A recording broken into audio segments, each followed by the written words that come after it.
Emu ku ttiimu zino ye ya Kyaggwe era eno ekubiddwa enkata ekitongole kya Kawulu Foundation n'ensimbi esoba mu kakadde kamu ssaako n'amazzi okugiyambako mu kwetegekera empaka zino.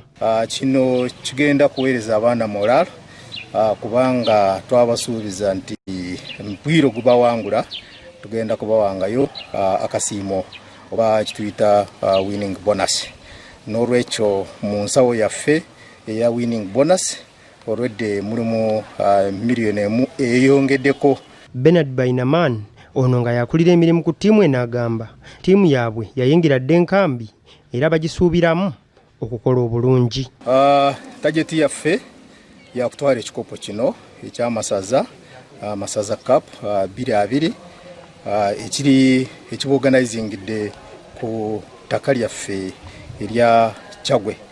Tusobola kuleka ekikopo ekyo kigende bwe kityo era tageti yaffe ye position number 1. Ate Ivan Serunkuuma ono nga yesenkulu wa Kawulu Foundation yagamba basuubira ttiimu eno okubaweesa ekitiibwa nga bannakyaggwe era eno y'ensonga lwaki bavuddeyo okugikwasizaako. Kawulu Foundation esangibwa mu Kyaggwe era naffe tuli nzaala za Kyaggwe era kitukakatako okuyamba abaffe bennyini. Tuleese obuyambi okulaba nti twongera okuyamba abaana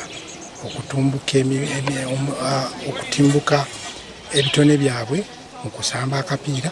Kyaggwe mu mpaka zino eri mu kibinja kya Bulange ne Busiro, Buvuma, Buweekula ne Busujju.